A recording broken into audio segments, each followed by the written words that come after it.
달러 패권 이야기 하셨습니다. 저는 장기적으로 달러 패권이 서서히 예, 줄어드는 시대라고 지금 보고 있거든요. 네. 예, 달러가 1940년 뭐 2차 40년 2차 전쟁 이후로 네. 뭐 영국이 어려워지니까 달러가 상대적으로 중요해졌고요. 네. 달러가 이제 본격적으로 예, 기축통화로 안전히 자리 잡은 것은 1974년이었었어요. 네. 1974년에 사우디가 네. 원유를 수출하면서 달러를 받았고요. 미 달러를. 아, 미국 달러를, 예. 네. 그런데 안정이 그래서 달러가 기축통화가 된 예, 거죠. 그때 이제 전 세계에서 그 석유를 결제하려면 달러를 예, 찾으니까 예, 달러의 예. 위상이 올라간 예, 달러 거. 이상이 네. 올라갔고요.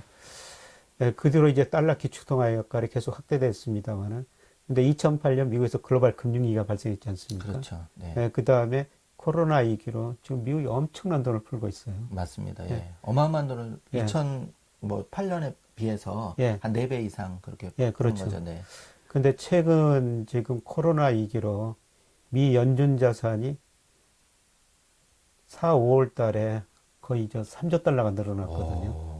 그래서 역사상 사상 예. 처음으로 7조 달러가 넘어갔어요. 예. 네, 그만큼 미국 돈이 많이 풀고 있는 거죠. 예. 근데 결국 그렇게 돈을 풀면은 그 돈 예. 가치가 떨어지게 떨어질 수밖에 되거든요. 없고요. 네. 네, 그래서 저는 단기적으로 달러 기축통화 역할은 축소되고 있고, 음. 그러면 그 역할을 누가 대신할 것인가? 음. 유로와 엔화일 것인가? 음. 저는 그건 아니고, 음. 예, 저는 그 역할을 아주 느리겠지만은 중국 이하나라고 보고 있거든요. 아, 중국 위안화가. 예. 네. 그러니까 세계 경제 차지하는 비중이 작년 기준으로 미국 25%고 중국이 한 16% 되거든요. 네. 그런데 2030년 가면은 중국 비중이 미국 비중을 좀 넘어서게 돼요. 아, 머지않은 예, 미래, 한 예, 예. 7년, 뭐 7, 8년 예, 뒤에는 예. 그렇게 되겠네요. 예. 네. 그거를 환율이 반영할 거라는 거죠. 예, 그리고 조금 극단적인 거라고 가정할 수가 있습니다만 최근에 그 이슈가 되는 게 지금 미중 무역 전쟁이 확대되면서 금융 전쟁까지 갈 수 있다. 그동안 중국이 미국으로 수출해서 돈 벌어가지고 그걸 미 국채를 사줬거든요. 네. 지금 한 1조 800억 달러 정도 그렇죠. 가지고 네. 있습니다. 네. 네, 그거를 팔아버릴 수도 있다. 팔으면은 이제 강하게 맞부딪히면서 팔아서 다시 달러 가격은 더 떨어지고, 예, 달러 가치가 예, 굉장히 불안해지죠. 예, 예, 예. 불안해지면서 이제 금으로 한번 오히려 살 흔들어 수도 보겠다. 있고, 예, 예, 그렇죠. 예. 예. 그런 의도가 있고요.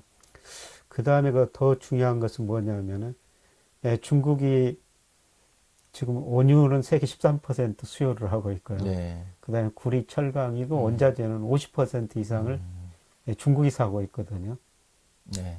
근데 중국이 그 원자재를 사면서 달러 대신 위안화를 줘버릴 수도 있다는 거죠. 아, 그러면 이제 어쨌든 사는 사람이 갑 예, 입장이니까 위안화를 결제하면 시장에 서서히 예, 달러에서 위안화 결제수가 예. 늘어나면서, 그동안 중국이 이제 예. 달러를 결제할 수밖에 없던 거는 미국하고 교역해가지고 뭐 중국이 2001년에 WTO 세계무역기구에 가입했는데 작년까지 5조 1천억 달러 무역 흑자를 냈어요. 아, 네. 그러니까 달러를 받았으니까 그 달러를 어딘가 써야 되죠. 그렇죠. 그러니까 예. 중국이 수입하면서 달러가 남아돌기 때문에 달러를 주고 수입을 해야 되는데 네. 지금 중국의 경상수지 흑자가 GDP 대비 지금 1% 미만으로 떨어지고 있거든요. 네. 달러가 그렇게 중국이 많지 않다는 겁니다. 네. 그래서 저는 중국이 어느 시점에서 예. 예를 들어서 우리 상품 사가면서 예. 중국이 달러 안 주고 위안화 주면 우리 입장에서는 위안화 받아야 받을 되죠. 수밖에 없는 거죠. 예. 뭐 사는 사람이 주면 받아야 되죠. 예. 예. 예, 그럴 가능성이 있다는 것이죠. 음. 예, 그럼 앞으로는 이제 교수님 말씀대로 여태까지는 달러 패권으로 그런 메커니즘으로 움직였는데 장기적으로는 이제 예, 위안화도 좀 더 관심을 가지고 어떤 자산의 편입 비중을 조금씩 늘려갈 필요는 있다. 예, 예. 그래야지만 좀 안전하게 관리가 될 수도 있다는 예. 말씀이시네요. 예, 중국 위안화가 기축통화는 될 수가 없어요. 지금 달러처럼. 네. 예, 그런데 아, 그거는 갈수록 그렇게 쉽게는, 쉽게 안 되죠. 네, 예, 왜냐면 그렇게 되려면 아무리 GDP를 예, 2003년 뛰어넘었다 해도 예, 또 다른 문제들이 해결이 돼야 예. 되니까. 예, 특히 세계 패권 국가가 되려면은 네. 경제도 중요하지만은 네. 이념 뭐 이런 것들이 있어야 하거든요. 그렇죠. 지금은 예, 이제 집단지도 체제고 또 예. 1인 공산당 체제니까. 그래서 영국은 시장주의, 네. 예, 그거로 뭐 글로벌 패권을 잡았었고요. 그다음 네. 미국은 자유주의, 뭐 개인 자유 이런 것 가지고 패권을 잡았고 경제도 컸지만은 네. 근데 중국은 사실 그런 것이었기 때문에 네. 중국이 그 패권국가도 될 수도 없지만 경제적 측면에서 보면은 예, 달러 역할은 계속 상대적으로 축소되고 이하나 역할이 계속 커질 거라는 거죠. 교수님, 그러면 그런 관점에서 이렇게 우리가 글로벌 전염병 사태 때문에 전 세계적으로 새로운 이제 패러다임이 도래되는데 그런 관점에서 보면은 비트코인이라든지 이런 이제 화폐들이 이런 시장의 어떤 그런 시스템을 좀 대체하는 뭐 중국도 그런 쪽 비트코인이나 이런 자국의 그런 그 화폐를 만들고 있다고 얘기를 하더라고요. 예, 지금 중앙은행이 지금 그동안은 그 비트코인 하면 주로 사적인 예. 개인이나 기업들이 만들어 가지고 네, 했는데 예. 저는 그런 시대는 가고 중국 중앙은행이 네. 지금 저 가상화폐를 만들었지 않습니까? 네, 가상화폐를 예. 그 정부 주도로 만들어서 예. 그래서 그게 굉장히 큰 의미가 있다고 생각해요. 음, 그러니까 좀 먼 일이지만 아까 말씀드렸습니다만은 뭐 지금 그게 시스템이 중국에는 어느 정도 갇혀 있거든요. 네. 그거를 자기들이 물건 사는 상대국한테도 네. 그걸 요구한다는 거죠. 네. 그래서 가상화폐로 준다는 거죠. 중국 중앙은행이 발행한. 그렇죠. 네. 근데 저는 큰 변화라고 생각하고 예. 있어요. 그 좀 다른 얘기긴 하지만 페이스북에서 이제 그 리브라 그 화폐를 예. 만든다고 했을 때 사실 저는 이제 이렇게 생각했거든요. 그러니까 화폐는 그래도 결국은 저 신뢰 문제가 담보가 돼야 되기 때문에 어떤 특정 개인이나 개인 기업이 아무리 글로벌 기업이라고 해도 전 세계 상대로 그거는 좀 어렵지 않나. 그런 의미에서 이제 교수님이 뭐 중국 정부든 예. 아니면 미국 정부든 예. 한국 정부든 예. 또는 유럽의 특정 정부든 해서 결국은 그게 담보로 한 예. 그 가상화폐가 예. 앞으로는 조금 오는 그렇죠. 시대가 올 수도 있. 저는 중앙은행 가상화폐가 있지. 음, 뭐 저 페이스북이 하면 어느 정도 영향력이 있을 것 같은데, 예, 근데 화폐라는 것은 국가 권력이거든요. 맞습니다. 예, 그 화폐는 권력이 없을 거라는 거죠. 그래서 앞으로 중앙은행이 만드는 가상화폐 이런 예. 것들이 널리 퍼지는 시대가 도래할 것 같습니다. 그러면 이제 그 지금 요 시간을 요약하면 자본주의 시장은 결국은 이제 좀 이렇게 신용이 팽창할 수밖에 없는 시스템인데 예.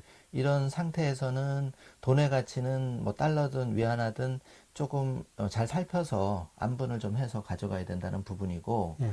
실물도 당연히 이제 화폐 가치가 떨어진다고 보면 부동산이든 금이든 또는 뭐 이런 거는 좀 우리가 포트폴리오에 넣어서 배분을 예. 해야 될 것 같고 일반 이제 개인 투자자 관점에서는 이 자본주의의 좀 역차별을 내가 이렇게 제도적으로 극복할 수는 없지만 어쨌든 우리가 경제 독립을 하고 좀 부자가 되기 위해서는 힘들더라도 종잣돈을 마련하고 그거를 올바른 방향으로 투자할 수밖에는 없을 것 같아요, 교수님. 금융시장을 활용해야죠. 예, 자본주의 모순이지만은 예, 차별화된 기업에 투자할 수밖에 없죠. 예.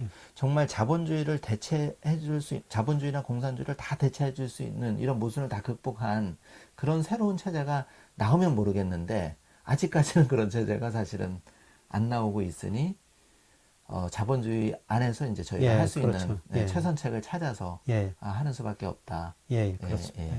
그래서 이제 최근에는 정부의 역할도 더 커지고 있고 그런 소득 불균형이 심화되는 거를 어떤 이제 그런 연금 제도라든지 배분을 좀 강력하게 정책을 피면서 그렇게 할 수밖에 없지 않을까. 이거는 이해가 되더라고요. 그럴수록 정부 역할이 커질 수밖에 없습니다. 큰 정부가 될 수밖에 큰 없는 정부가 그런 될 수밖에 없습니다. 안타깝지만 좋은 정부가 등장을 해야 되는데요.